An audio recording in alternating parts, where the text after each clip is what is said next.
回す。やったー。でもう一回戻す。あら。きれい。きれいがしてさ。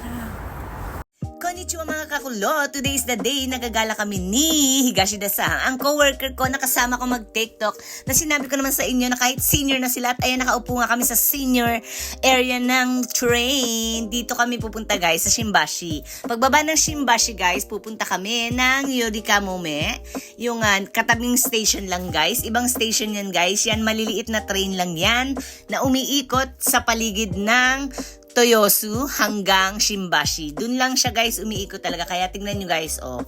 Napakaiksi lang yan. And ayan lang yung iniikutan niya. So sa number 14 kami bababa. Sa Shijomae guys. Basta tandaan nyo lang, paglabas nyo ng Shimbashi Station, tatawid lang kayo sa kabila. And ayan na nga guys, nagbi-video ko dyan. Malalaman mo talagang nasa Tokyo ka na dahil ayan na nga yung Tokyo Tower, yung Rainbow Bridge. O diba guys? So since wala kang katao-tao, lumipat kami sa harapan. So ayan, nagmukha na tuloy akong driver! Charis! So ayan guys, yung bawat station na bababaan, ganyan lang siya kaliliit yung mga station niya. Maliliit lang talaga and napakabilis lang. So ayan, nandito na kami sa Shijomae guys. Pagbaba nyo ng Shijomae Station guys, ayan, meron dyang yung mga bridge, connecting bridge na yan, and yung map guys, kung saan kayo pupunta, malalaman nyo dyan. At dito kami pupunta sa Toyosu Senkyakubanrai guys. Yung pupuntahan namin ay nandito lang din sa kahilera ng Toyosu Market guys, yung bagsakan ng mga isda dito sa Tokyo. So, ayan ang pupuntahan namin, guys. Ayan. O, diba, guys? Ang ganda ng mga ilaw at yung building na yon ay tawag dyan, Manyo Club. So, ayan na, guys. Kung pupunta kayo dito, guys, maghanda na kayo dahil since bagsakan nga siya ng mga isda, yung katabi niyang market ay medyo pricey ang mga foodie. So, syempre, ayan, kung nakikita nyo naman guys, sa regular price is ibang-iba kumpara pag nandito na kayo. Syempre, dahil mostly na mga pumupunta rito is talagang mga tourist. Ayan, nung pumunta nga kami dyan, iba't ibang lengguwahe yung naririnig namin. So, syempre, kailangan namin i-enjoy yung araw na to dahil minsan lang naman kami mamasyal ni Higashida-san. Lalo na siya guys, wala siya, nag-iisa lang siya sa buhay, so kaya sinamahan ko siya talaga. So ayan, nag-ikot-ikot na kami dyan guys, at ayan siya nakatayo, nagmumuni-muni, charis! So ayan na guys, tinitingnan niya yung map. So ayan, makikita nyo kung ano yung mga nasa first floor, yung hanggang sa taas nila. So sabi ko tara umikot tayo ron, and nakita namin tong elevator guys. Kung makikita nyo, 1, 2, walang 3, walang 6, walang 5, diba guys? And mamaya ko i-explain bakit. So ang mapupuntahan naming lugar is ayan guys. O diba napakaganda guys, sa rooftop yan. Ashiyu o yung footbath yan guys, na ipapakita ko sa inyo mamaya. So since nagutom kami dahil siya pumasok pa siya sa work, ako kasi wala akong pasok. So sabi ko tara kumain muna tayo.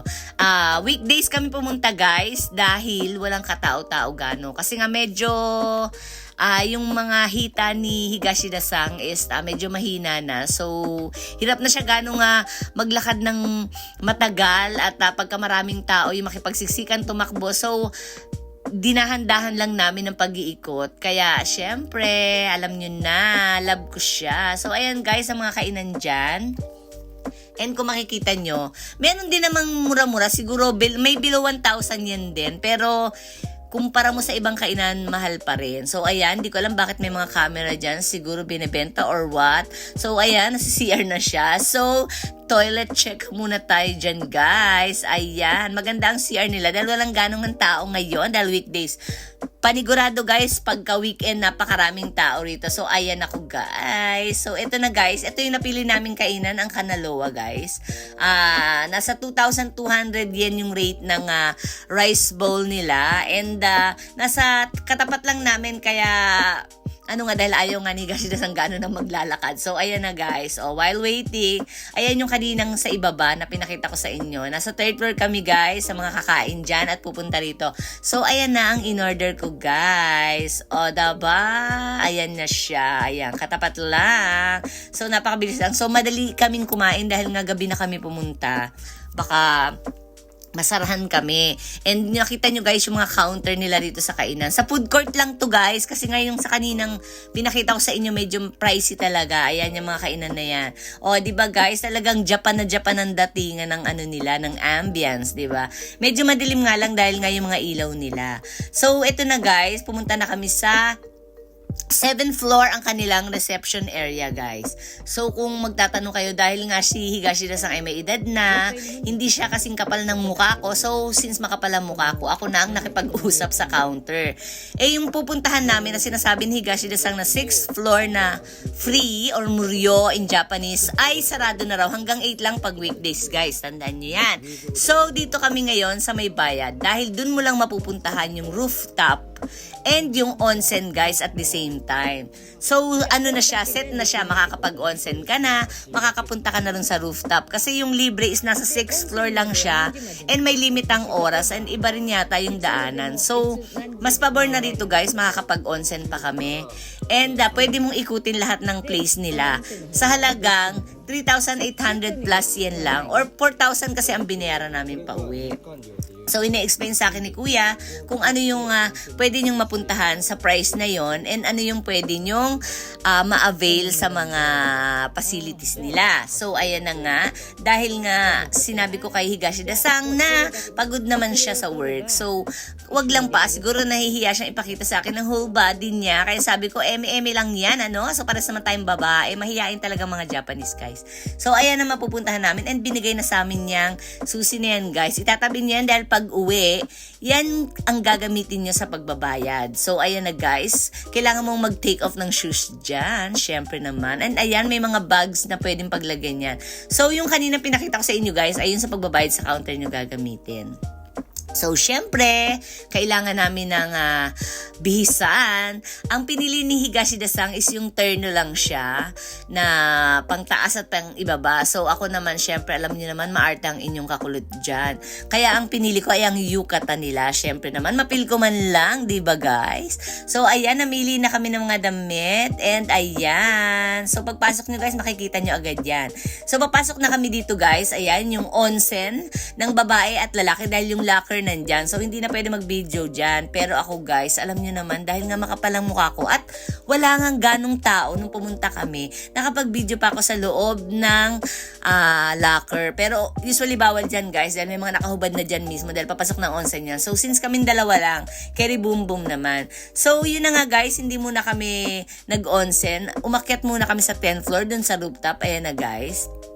Tignan nyo guys kung gaano kaganda ang rooftop. Ashiyu ang tawag dyan o yung footbath guys ha. Nakita nyo naman guys, o diba? Ayan na rooftop bath entrance. So ayan na guys, oh. Wow. Tignan nyo naman how beautiful it is. Yung lahat ng pagod mo, talagang mawawala pag nakita mo yung place na yan guys. Pero sobrang lakas ng hangin talaga guys and maginaw. Kaya naman talagang saglitan lang kaming bumabad dyan ni Higashida-san. Ayan guys, o diba ang ganda ng ambience. Yan. So ayan, pinaikot-ikot ko nga siya guys. O diba, kahit masakit ang mga paa niya at hita niya guys, pinaikot ko pa rin siya. Salbay ka talaga, kakulot. So ayun na guys, medyo nag-relax ako ng konti. Nag-try lang ako, maligamgam lang yung tubig, hindi ganun kainit dahil nga sobrang lamig. And syempre, nag-relax rin ng konti dahil may oras pa naman kami. Ayan, natatanaw dyan ng Rainbow Bridge. So, ayan. O, di ba guys, ang ganda yung place and talagang relaxing siya. So, mas magandang pumunta dito ng family or yung friend. Meron din siyang eat all you can guys sa mga gusto magstay pa at kakain dyan. Dahil nga kami, gabi na kami pumunta and weekdays nga is bibihira lang. So, ayan, nakapag-onsen na kami dyan guys. Ayan, as you can see, 4,000 lang talaga yung binayaran ko guys. Walang labis, walang kulang, walang daya. At so itatabi niyo yung QR code na ibibigay sa inyo dahil sa labasan niyan. Baka hindi kayo makalabas. Makulong pa kayo guys. Sabi hindi kayo nagbayad. So ayan na nga guys. Dahil nga napagod kami. Dahil pag nag-onsen ka talaga guys at mainit, mapapagod ka talaga. So ayan na guys. Manyo Club yan. Yung may onsen and ano. And yung kainan is Senkyaku Banrai. So ayan. Nag-bye-bye na kami dyan guys. At medyo napagod na rin siya pero nag-enjoy naman.